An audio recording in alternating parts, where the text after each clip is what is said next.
നമസ്കാരം. ഇറാനിലെ പരമോന്നത മത നേതാവ് അയത്തുള്ള അലി ഖമേനി കൊല്ലപ്പെട്ടു എന്ന വാർത്ത പുറത്തു വന്നപ്പോൾ ആദ്യം പലർക്കും അത് അവിശ്വസനീയമായിട്ടാണ് തോന്നിയത്.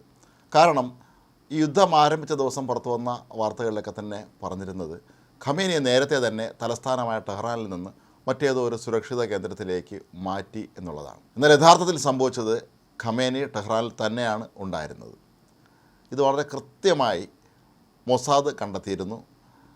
ഇസ്രയേലിൻ്റെ ഈ ചാര സംഘടനയെ സംബന്ധിച്ചിടത്തോളം അവർക്ക് അസാധ്യമായി ഒന്നുമില്ല എന്ന് നമ്മൾ പലതവണ പറഞ്ഞിട്ടുള്ളതാണ്. അക്കാര്യം 100% ഉറപ്പുമാണ്. ഇതേക്കുറിച്ച് ഒരു ഇസ്രായേലി ഇൻ്റലിജൻസ് ഉദ്യോഗസ്ഥൻ പറഞ്ഞത് മൊസാദിനെ സംബന്ധിച്ചിടത്തോളം സ്വന്തം നാടായ ഇസ്രായേലിലെ ജെറുസലേം പട്ടണത്തിലെ ഓരോ തെരുവുകളും എങ്ങനെ പരിചിതമാണോ അതുപോലെ തന്നെയാണ് ടെഹ്റാനും അവർക്ക് പരിചിതമായിരുന്നു എന്നാണ്. കാരണം വർഷങ്ങളായി അവർ കൃത്യമായി ആസൂത്രണം ചെയ്ത് നടപ്പിലാക്കിയ ഒരു വധമാണ് കഴിഞ്ഞ ശനിയാഴ്ച നടന്നിരിക്കുന്നത്. ഇതേക്കുറിച്ചുള്ള കൂടുതൽ വിശദാംശങ്ങൾ ഇപ്പോൾ പുറത്തു വരുന്നത് നമ്മെ അമ്പരപ്പിക്കുന്നതാണ്. കാരണം കുറേ വർഷങ്ങളായിട്ട് ഇവർ ഈ പദ്ധതി മൊസാദ് ആസൂത്രണം ചെയ്തിരുന്നു. CIA സഹായവും അതിന് ഉണ്ടായിരുന്നു. അമേരിക്കയുടെ ഇൻ്റലിജൻസ് സംവിധാനത്തിൻ്റെ സഹായം കൂടി ആയപ്പോഴേക്കും മൊസാദിനെ സംബന്ധിച്ചിടത്തോളം അവർക്ക് കാര്യങ്ങൾ വളരെ പെട്ടെന്ന് ചെയ്യാൻ കഴിഞ്ഞു. ഇതിനായി അവർ അവലംബിച്ച നിരവധി മാർഗ്ഗങ്ങളാണ്. അതിലേറ്റവും പ്രധാനപ്പെട്ടതായി പറയപ്പെടുന്നത് അവർ ടെഹ്റാനിലെ പ്രധാനപ്പെട്ട എല്ലാ ട്രാഫിക് സിഗ്നലുകളും നേരത്തെ തന്നെ അവർ ഹാക്ക് ചെയ്തിരുന്നു എന്നാണ്. ഇതുകൂടാതെ അവിടുത്തെ മൊബൈൽ സംവിധാനവും മൊത്തത്തിൽ ഇസ്രായേൽ ഹാക്ക് ചെയ്തിരുന്നു. ഖമേനിയുടെ ഓരോ ചലനങ്ങളും വളരെ കൃത്യമായി തന്നെ ഇസ്രായേൽ മനസ്സിലാക്കുന്നുണ്ടായിരുന്നു. ഖമേനിയുടെ മാത്രമല്ല, അദ്ദേഹത്തിൻ്റെ അംഗരക്ഷകർ, അദ്ദേഹത്തിൻ്റെ ഒപ്പം ഉണ്ടായിരുന്ന മറ്റ് ജീവനക്കാർ, സൈനിക മേധാവികൾ തുടങ്ങിയ എല്ലാവരും ഒരു ദിവസം രാവിലെ മുതൽ രാത്രി വരെ എന്തൊക്കെയാണ് ചെയ്യുന്നത് എന്നുള്ള കാര്യങ്ങൾ വളരെ കൃത്യമായി ഇസ്രായേലിലേക്ക് ലഭിച്ചുകൊണ്ടേയിരുന്നു. ഇവിടെ നിന്നുള്ള സന്ദേശങ്ങൾ ഇസ്രായേലിലേക്ക് എത്തുകയും അവരതെല്ലാം തന്നെ കൃത്യമായി അനലൈസ് ചെയ്ത് കാര്യങ്ങളുടെ പോക്ക് എങ്ങോട്ടാണ് എന്നുള്ള കാര്യം നിശ്ചയിക്കുകയും ചെയ്തിട്ടുണ്ടായിരുന്നു. ഖമേനിയെ വധിക്കണം എന്നുള്ള കാര്യത്തിൽ അവർക്ക് യാതൊരു സംശയവുമില്ലായിരുന്നു. ഖമേനിയെ വധിച്ചാൽ മാത്രമേ പ്രശ്നത്തിന് പരിഹാരം കാണാൻ കഴിയുകയുള്ളൂ എന്നും ഇസ്രായേലിന് അറിയാമായിരുന്നു. പക്ഷേ ആ ദൗത്യം അത്ര എളുപ്പം അല്ല എന്നവർക്ക് നന്നായിട്ട് അറിയാമായിരുന്നു.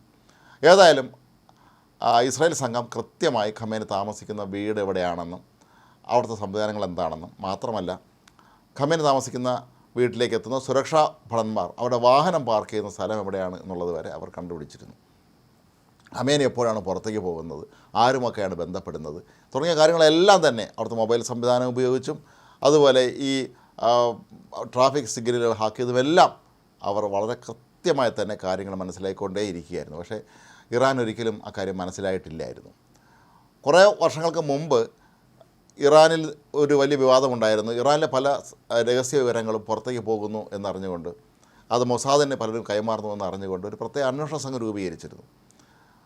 വർഷങ്ങൾക്ക് ശേഷമാണ് ഒരു കാര്യം മനസ്സിലായത്. ഈ അന്വേഷണ സംഘത്തിൻ്റെ തലവൻ, അതായത് മൊസാദിൻ്റെ രഹസ്യങ്ങൾ പുറത്തു പോകുന്നുണ്ടോ എന്ന കാര്യം അന്വേഷിക്കാനായി ഏൽപ്പിച്ച ആ അന്വേഷണ സംഘത്തിൻ്റെ തലവൻ തന്നെ മൊസാദിൻ്റെ ഏജൻ്റ് ആയിരുന്നു എന്നുള്ളതായിരുന്നു. അപ്പോൾ അതുപോലെ വളരെ സമയബന്ധിതമായി തന്നെ കാര്യങ്ങൾ അവർക്ക് ലഭിക്കുന്നുണ്ടായിരുന്നു.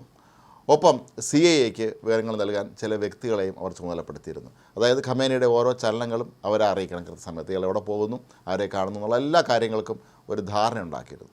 ഇതനുസരിച്ച് തന്നെയാണ് ശനിയാഴ്ച ഈ ഒരു ആക്രമണം നടന്നത്. ആദ്യം തലേ ദിവസം രാത്രിയാണ് അദ്ദേഹം ഉന്നതതല യോഗം കൂടാൻ തീരുമാനിച്ചിരുന്നാണ് പറയപ്പെടുന്നത്. അതിനുള്ള തയ്യാറെടുപ്പ് നടത്തിയപ്പോഴാണ് അടുത്ത ദിവസം രാവിലത്തേക്ക് യോഗം മാറ്റിയതായി അവർക്ക് വിവരം കിട്ടുന്നു.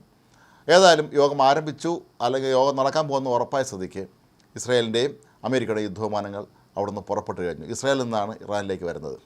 കുറേ മണിക്കൂറുകളെടുത്ത് മാത്രമേ ആ വിമാനങ്ങൾക്ക് ഇവിടെ എത്താനും കഴിയുകയുള്ളൂ. മാത്രമല്ല ഈ വിമാനങ്ങൾ പുറപ്പെട്ടതിൻ്റെ തൊട്ട് പിന്നാലെ തന്നെ ടെഹ്റാനിലെ എല്ലാ മൊബൈൽ സംവിധാനങ്ങളും മൊസാദ് ജാം ചെയ്യുകയായിരുന്നു. അതായത് ടെഹ്റാനിൽ നിങ്ങൾ ആരെ ഫോണിൽ വിളിച്ചാലും ഈ നിങ്ങൾ വിളിക്കുന്ന നമ്പർ ബിസിയാണ് എന്നുള്ള മെസ്സേജാണ് തിരികെ ലഭിച്ചുകൊണ്ടിരുന്നത്. അത് ഏതെങ്കിലും രീതിയിൽ ഖമേനിയെ രക്ഷിക്കാനുള്ള ശ്രമങ്ങൾ നടക്കുകയാണെങ്കിൽ അതിനെ തടയുന്നതിന് വേണ്ടിയാണ് ചെയ്തിരുന്നത് എന്നാണ് ഇപ്പോൾ പുറത്തു വരുന്ന മറ്റൊരു വിവരം. ഏതായാലും ഖമേനി അവിടെ സൈനിക ഉദ്യോഗസ്ഥന്മാരും ഉന്നതരുമായി ചർച്ച ആരംഭിച്ചു എന്ന് ഉറപ്പായ സ്ഥിതിക്ക് ഈ വിമാനങ്ങൾ എത്തുന്നു. അതിശക്തമായ തോതിലുള്ള ആക്രമണം, ഏതാണ്ട് 30ഓളം ബോംബുകൾ അവിടെ വർഷിച്ചു എന്നാണ് പറയപ്പെടുന്നത്. ബങ്കർ ബസ്റ്റർ ബോംബുകളാണ്. അതായത് നിങ്ങൾ ബങ്കറിനുള്ളിൽ ഒളിച്ചിരുന്നാൽ പോലും അവിടെ എത്തി ആക്രമിച്ച് ആ കെട്ടിടത്തെ മൊത്തത്തിൽ ഇല്ലാതാക്കുന്ന ഒരു ആക്രമണമാണ് അവിടെ നടന്നത്.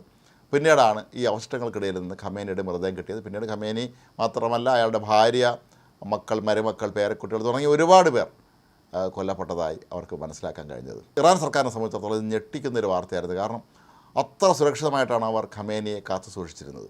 നേരത്തെ തന്നെ പലവട്ടം യുദ്ധം ഉണ്ടാവാൻ സാധ്യതയുള്ള സാഹചര്യത്തിൽ ഖമേനി ബങ്കറിനുള്ളിലേക്ക് പോയിരുന്നു എന്നൊക്കെ വാർത്ത പുറത്തു വന്നിരുന്നു. പക്ഷേ ഇസ്രായേലിനെ സംബന്ധിച്ചിടത്തോളം അവർക്കൊരു കാര്യം അറിയാമായിരുന്നു. മൊസാദിനും CIA ഒരു കാര്യം അറിയാമായിരുന്നു. തങ്ങൾ ഇറാൻ ആക്രമിക്കുകയാണെങ്കിൽ ആ നിമിഷം ഖമേനിയെ അയാൾ താമസിക്കുന്ന സ്ഥലത്ത് നിന്ന് മാറ്റി വേറൊരു സുരക്ഷിത ബങ്കറിലേക്ക് മാറ്റിയിരിക്കുമെന്നുള്ള കാര്യം. പിന്നെ അത് കണ്ടുപിടിക്കുക എന്ന് പറയുന്നത് അത്ര എളുപ്പമുള്ള കാര്യമല്ല. ഇപ്പം കൃത്യമായും ഖമേനി എവിടെയാണ് ഉണ്ടെന്നുള്ളത് അവർക്കറിയാം. അതുകൊണ്ട് തന്നെ ഇയാൾ എവിടെയുണ്ടെന്ന് മനസ്സിലാക്കി കഴിഞ്ഞ സ്ഥിതിക്ക് അത്യാവശ്യമായി ഉടൻ തന്നെ ആ വധം നടപ്പിലാക്കുക എന്നുള്ള അടിയന്തര നടപടി തന്നെയാണ് ഇസ്രായേൽ സ്വീകരിച്ചത്. ഇത് മൊസാദിനെ സംബന്ധിച്ചിടത്തോളം സിഐയെ സംബന്ധിച്ചിടത്തോളം വലിയൊരു വിജയം തന്നെയാണ്. കാരണം സാധാരണ ഇത്തരം രണ്ട് രാജ്യങ്ങൾ തമ്മിലുള്ള പ്രശ്നങ്ങളൊക്കെ ഉണ്ടാകുമ്പോൾ ശത്രുരാജ്യത്തിൻ്റെ അവിടെ ഏറ്റവും കാര്യങ്ങൾ നിയന്ത്രിക്കുന്ന വ്യക്തി ഏറ്റവും അവസാനമായിരിക്കും വധിക്കുന്നത് പലപ്പോഴും. അത് നമ്മുടെ ഹിറ്റ്ലറുടെ കാര്യത്തിലാണെങ്കിൽ ഒരുപാട് ലോക നേതാക്കളുടെ കാര്യത്തിൽ നമുക്കത് അറിയുകയും ചെയ്യാം. ഹിറ്റ്ലർ ആത്മഹത്യയാണെങ്കിൽ പോലും ഇത്തരത്തിലുള്ള ഒരു രീതി നേരത്തെ നിലവിലിരിക്കുമ്പോൾ ഇവിടെ സംഭവിച്ചത് നേരെ തിരിച്ചാണ്. ആദ്യം ഏറ്റവും പ്രധാനപ്പെട്ട ആളുകൾ എല്ലാവരെയും കൊന്നു കഴിഞ്ഞു. ഏതാണ്ട് 50ഓളം വരുന്ന ഖമേനിയുടെ അതിവിശ്വസ്തരായ സൈനിക മേധാവികൾ ഉൾപ്പെടെയുള്ള ഉന്നതന്മാരെയാണ് ഇസ്രായേൽ അമേരിക്കയും ചേർന്ന് വധിച്ചത്. മാത്രമല്ല ഇസ്രായേലിനെ സംബന്ധിച്ചിടത്തോളം അവർ AI സംവിധാനം, അതായത് ഓൾട്ടർനേറ്റീവ് ഇൻ്റലിജൻസ് സംവിധാനം വളരെ വിപുലമായ തോതിൽ തന്നെയാണ് ഇക്കാര്യത്തിനെല്ലാം തന്നെ ഉപയോഗിച്ചിരുന്നത്. അതെല്ലാം കൃത്യമായി അവർക്ക് ലഭിക്കുകയും അങ്ങനെ ഖമേനിയെ അവർ പ്രതീക്ഷിച്ചതിനേക്കാളും പെട്ടെന്ന് വധിക്കാൻ സാധിക്കുകയും ചെയ്തത്. അതേസമയം ഈ ആക്രമണം നടക്കുന്ന സമയത്ത് ഇറാനിലെ മുതിർന്ന ഉദ്യോഗസ്ഥന്മാർ പലരും അതേ കെട്ടിടത്തിൻ്റെ മറ്റൊരു ഭാഗത്താണ് ഉണ്ടായിരുന്നതെന്ന് പറയപ്പെടുന്നുണ്ട്. ഏതായാലും 30 ബങ്കർ ബസ്റ്റർ ബോംബുകൾ ഒരേ സമയം പൊട്ടിക്കുമ്പോൾ ഉണ്ടാകുന്ന അവസ്ഥ നോക്കാം. അതിൻ്റെ ദൃശ്യങ്ങൾ പിന്നീട് ഇസ്രായേൽ പുറത്തുവിട്ടതുമാണ്. അത് വളരെ ഭീതിതമായ ദൃശ്യങ്ങളാണ്. നേരത്തെ നമുക്ക് ഓർമ്മയുണ്ട്, ഹിസ്ബുള്ള തലവനായിരുന്ന ഹസൻ നസ്രുള്ളയും സമാനമായ രീതിയിൽ തന്നെയാണ് അവർ കൊന്നത്.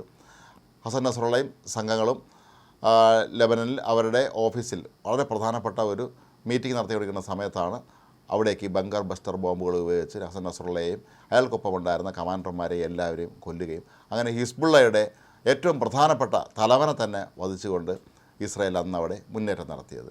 ഏതായാലും ഒരു കാര്യം ഉറപ്പാണ്, CIA-യും മൊസാദും ഒരുമിച്ച് നിൽക്കുകയാണെങ്കിൽ ലോകത്ത് ഒരു ശക്തികൾക്കും അവരെ തടയാൻ കഴിയുകയില്ല.